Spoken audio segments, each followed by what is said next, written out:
Assalamualaikum warahmatullahi wabarakatuh.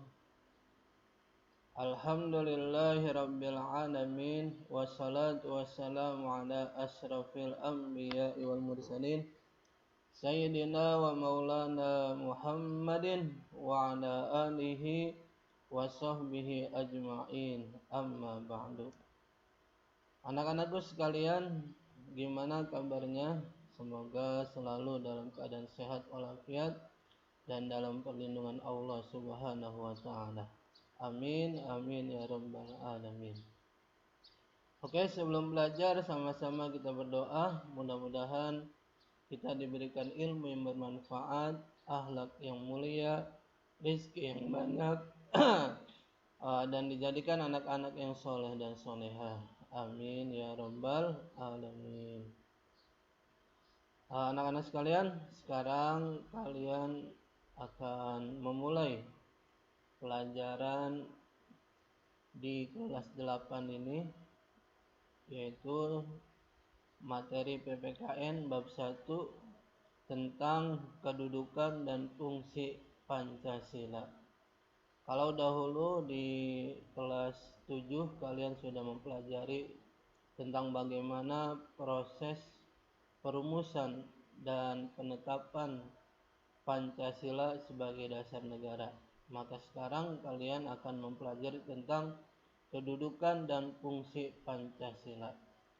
Diharapkan dengan mempelajari materi ini kalian akan bisa menghargai dan bisa lebih mensyukuri tentang usaha-usaha yang telah dilakukan oleh para founding father bangsa kita, yaitu para pendiri bangsa kita, di dalam merumuskan dan menetapkan Pancasila sebagai dasar negara.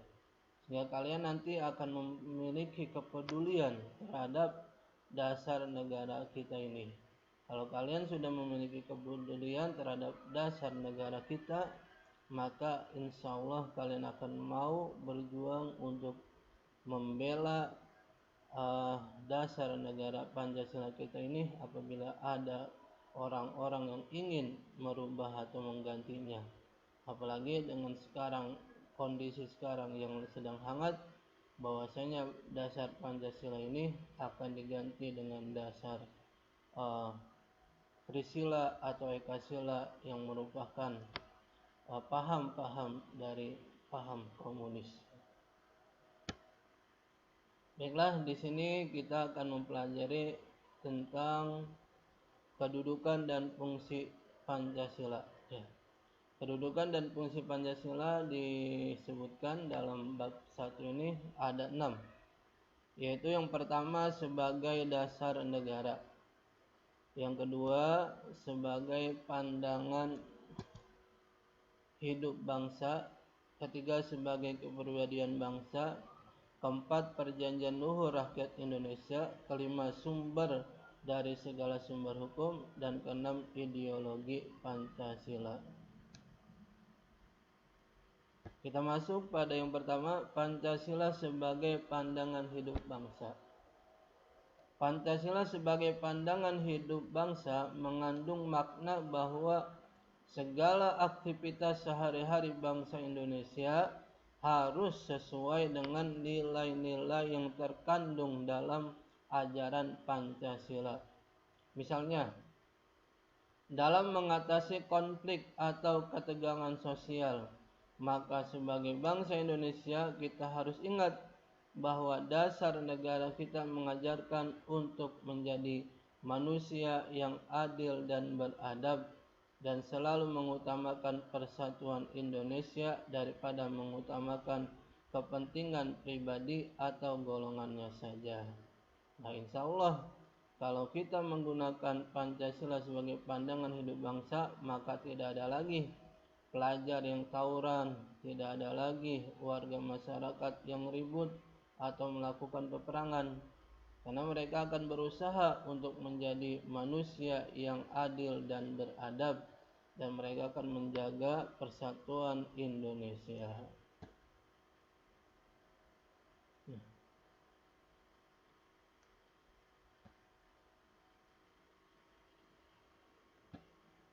Nah, yang ketiga, Pancasila sebagai kepribadian bangsa.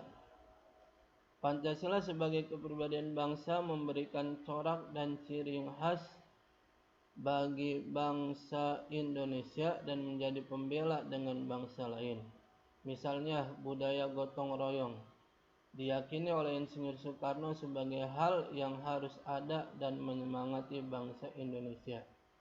Sejatinya dalam gotong royong terdapat nilai kekeluargaan dan kerjasama yang khas serta merujuk pada kepribadian bangsa Indonesia dalam upaya menjaga persatuan bangsa Indonesia. Jadi budaya gotong royong ini merupakan ciri dari kepribadian bangsa Indonesia yang harus kita jaga dan kita lestarikan. Karena di dalamnya terdapat unsur kekeluargaan dan unsur kebersamaan yang dalam. Yang keempat, Pancasila sebagai perjanjian luhur rakyat Indonesia. Pancasila sebagai perjanjian luhur merupakan suatu perjanjian yang disepakati bersama oleh seluruh rakyat Indonesia dan harus diamalkan dan dilestarikan. Misalnya, kesepakatan yang telah diikrarkan oleh para wakil-wakil bangsa Indonesia dalam sidang BPUPKI dan PPKI setelah melewati perdebatan yang sangat panjang dalam merumuskan dan menetapkan dasar negara Indonesia. Jadi para pendiri bangsa kita dulu sudah sepakat bahwasanya mereka mengusulkan untuk mendirikan suatu negara harus memiliki dasar, dan dasarnya yaitu mereka sepakat menjadikan Pancasila sebagai dasar negara. Panca artinya 5, sila artinya ajaran atau asas yang harus diamalkan atau nilai-nilai yang terkandung dalam 5 pilar Pancasila.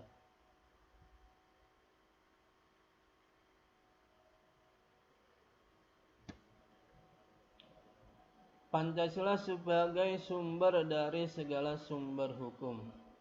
Pancasila sebagai sumber dari segala sumber hukum memberikan aturan yang jelas bahwa semua hukum atau peraturan yang berlaku di Indonesia harus bersumber dari Pancasila. Misalnya saja Perda Syariah yang ditetapkan di Provinsi Nangro Aceh Darussalam mengenai hukuman bagi para pelaku zina dan minum-minuman keras dengan dicambuk dan dirajam adalah sesuai dengan Pancasila sila pertama, yaitu ketuhanan yang Maha Esa. Jadi kalau pemerintah daerah ingin melakukan atau ingin menetapkan suatu peraturan daerah, maka pemerintah daerah tersebut harus mengacu kepada Pancasila atau sumber dari segala sumber hukum yang ada di negara kita, yaitu Pancasila. Walaupun sebagai umat Islam, sumber hukum kita itu adalah Al-Quran dan hadis. Namun Pancasila, sekali lagi Mister tegaskan, itu tidak bertentangan dengan hukum Islam. Bahkan Pancasila itu adalah bagian dari pemikiran-pemikiran para tokoh-tokoh agama Islam. Nah, contohnya saja di sini disebutkan sila pertama yaitu berdasarkan ketuhanan yang Maha Esa. Tuhan yang Maha Esa itu adalah Allah Subhanahu wa Ta'ala. Jadi Pancasila sesuai dengan ajaran agama Islam. Keenam, Pancasila sebagai ideologi nasional. Pancasila sebagai ideologi nasional merupakan sistem nilai yang ideal, dicita-citakan dan diyakini kebenarannya untuk diwujudkan dalam kehidupan bermasyarakat, berbangsa, dan bernegara di Indonesia. Misalnya saja dalam hal memeluk agama, Pancasila melindungi segenap agama yang diyakini dan diimani oleh rakyat Indonesia dengan berdasarkan ketuhanan yang Maha Esa dan demi mewujudkan keadilan sosial bagi seluruh rakyat Indonesia. Jadi Pancasila sebagai ideologi nasional melindungi setiap warganya untuk memeluk, meyakini dan mengamalkan agama yang dia anut atau agama yang dianut oleh rakyatnya. Ya. Makanya ajaran komunis dilarang di dalam negara Indonesia karena komunis tidak mengakui adanya Tuhan. Sedangkan Indonesia adalah negara yang berdasarkan ketuhanan, yaitu ketuhanan yang Maha Esa. Baiklah anak-anak sekalian, mungkin cukup sampai di sini materi yang Mister sampaikan. Kurang lebihnya Mister mohon maaf. Kita tutup saja dengan membaca doa kafaratul majlis. Subhanakallahumma wa bihamdika asyhadu an la ilaha illa anta astaghfiruka wa atubu ilaik. Billahi taufiq wal hidayah. Wassalamualaikum warahmatullahi wabarakatuh.